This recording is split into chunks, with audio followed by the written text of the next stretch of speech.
నువ్వే మాకు last hope. Please madam. ఏంటి బతిమాలు కోడాలు బేరసారాలు మొదలు పెట్టారా? నువ్వు నా స్నేహితురాలు అని గుర్తుపెట్టుకో. నన్ను మోసం చేయవన్న ఒకే ఒక్క నమ్మకంతో ఇక్కడికి వచ్చాను. వాళ్ళ ఫ్యామిలీ నాకు బాగా తెలుసు. నువ్వు నాకు బాగా కావాల్సిందానివి. కానీ వీటన్నిటికంటే ముందు నేనొక డాక్టర్ని. ఉన్నది ఉన్నట్లు చెప్పడమే ఈ వృత్తి మాకు నేర్పించింది. అలాగే చెప్తాను కూడా.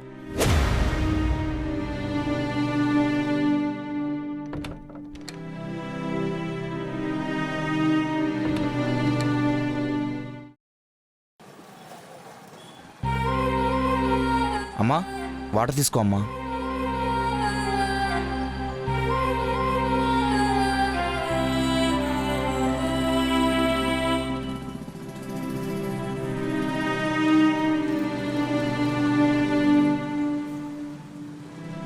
లోపల ఏం జరుగుతోందిరా?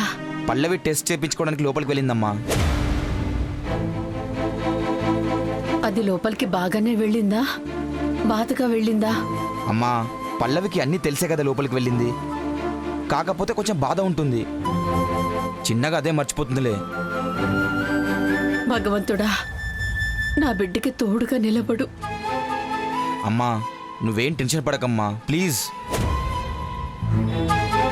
ఒకసారి సుధీర్కి ఫోన్ చేయరా. ఏంటమ్మా నీ టెన్షన్? తర్వాత చేస్తానులే. రే నా పండువి కదూ, ఒక్కసారి ఫోన్ చేయరా.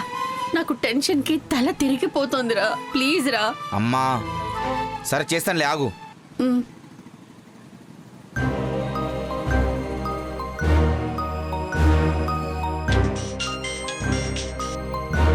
ప్రసాద్, రే రిపోర్ట్స్ వచ్చాయా? మాడిందా శ్రీదేవి మొహం? రిపోర్ట్స్ వచ్చాయి. పల్లవి ప్రెగ్నెంట్ కాదని తెలుసుకుంది. ఇప్పుడు ఇంకో కొత్త డ్రామా క్రియేట్ చేస్తోంది. ఇంకో కొత్త డ్రామానా? ఏం జరుగుతుందిరా? పైకి రారా, ఇక్కడ చెప్తూ కూర్చోలేను కదా.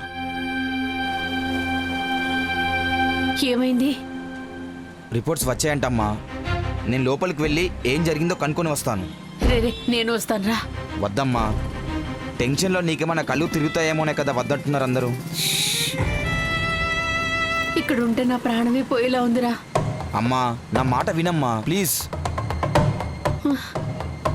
రే నువ్వే నా మాట వినరా. మళ్ళీ ఆ శ్రీదేవి ఏ అడ్డుపుల్ల వేస్తుందో ఏంటో, పల్లవి ఏం కంగారు పడుతుందో ఏంటోరా. ప్లీజ్ రా, నేను వస్తాను. సరే పద వెళ్దాం.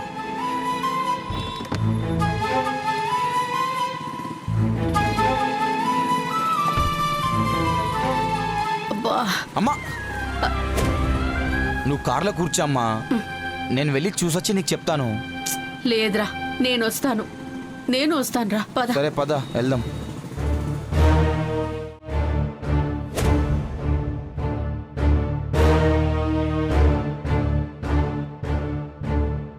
ఏమైంది? నేను రావద్దనగా ఎందుకు వచ్చావు? ఏ తనెందుకు రాకూడదు?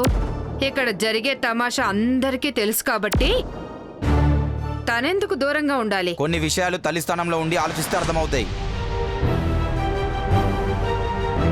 తన కొడుకు గురించి అర్థం చేసుకోలేదు, ఇక వేరే వాళ్ళ గురించి ఆలోచిస్తదా? Smart kids.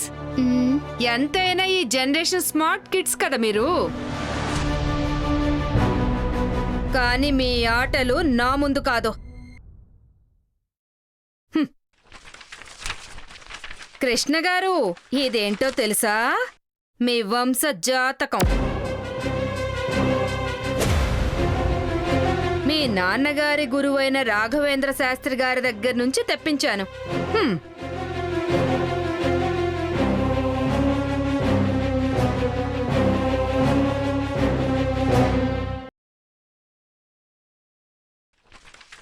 ఇదేంటో తెలుసా? మా మామయ్య గారికి మీ నాన్నగారు మీ వంశ జాతకాన్ని రాసిచ్చారు. చూడండి.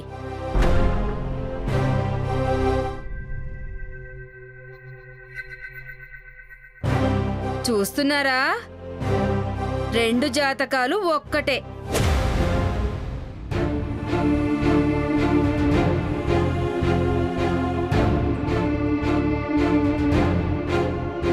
ఏమైంది కృష్ణ గారు?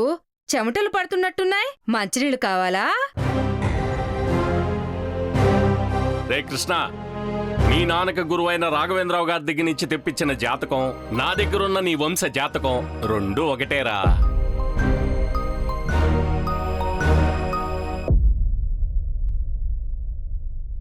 ఇప్పుడు చెప్పండి, ఈ జాతకం కరెక్ట్ అయినప్పుడు మరి మీ ఇంట్లో గర్భవతి ఎవరు?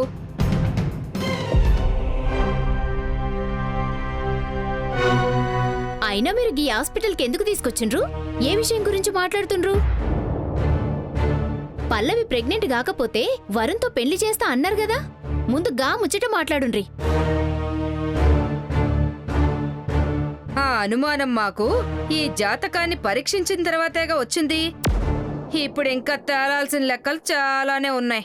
అంటే వాళ్ళు ఇంకా ఏం చేయాలమ్మా? రష్మికి, జయప్రదకి కూడా ప్రెగ్నెన్సీ టెస్ట్ చేపించండి.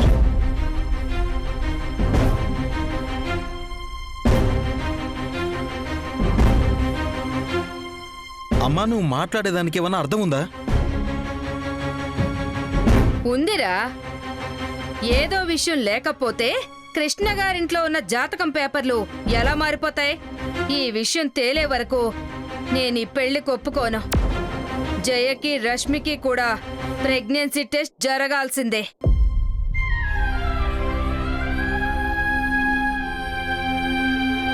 మేము ఊరుకుంటున్నామంటే దాని అర్థం మీరు ఏం చేసినా నోరు మూసుకొని ఉంటామని కాదు. మేం మీకు గౌరవం ఇస్తున్నాం కాబట్టి. మాట ఇచ్చే ముందు 1-10 సార్లు ఆలోచించాలి, ఇచ్చాక కాదు. ఛా, ఇక్కడ జాతకాలే మారిపోతుంటే మీరు మాట గురించి మాట్లాడుతున్నారే, అది వింతగా ఉంది.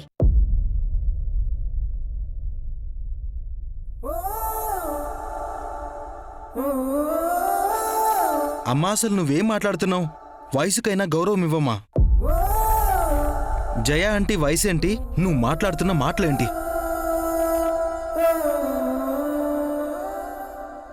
తను ప్రెగ్నెంట్ ఏంటమ్మా?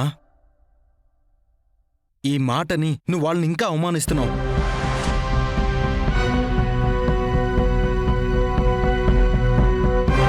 నువ్వు వాళ్ళ గురించి ఆలోచిస్తున్నావు, నేను నీ గురించి ఆలోచిస్తున్నాను.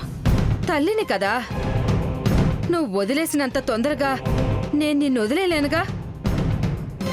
అసలేం చెప్పి నిన్ను బుట్టలో వేసుకున్నారా వాళ్ళు? ఇక్కడ జరిగేది చూస్తుంటే ఏదో దాస్తున్నారని చిన్న పిల్లాడికి కూడా అర్థమవుతుందిరా. నీకు మాత్రం బుర్రకెక్కటం లేదు. నీకు అన్యాయం జరుగుతుంటే నేను చూస్తూ ఊరుకోలేను. నువ్వు కాసేపు కామ్గా ఉండు చాలు. అయినా జాతకాలు చెప్పడం గురించి గొప్ప గొప్ప డైలాగులు కొట్టారు. విచిత్రంగా 3 పేజీలు మాత్రమే మారాయి. ఇదెలా సాధ్యం? నన్ను పట్టుకొని జాతకాలు చూడడమే రాదని ఆ ప్రకాష్ రాజు ముందు హేళన చేశారు. మరిప్పుడు మాటలు రావట్లేదే?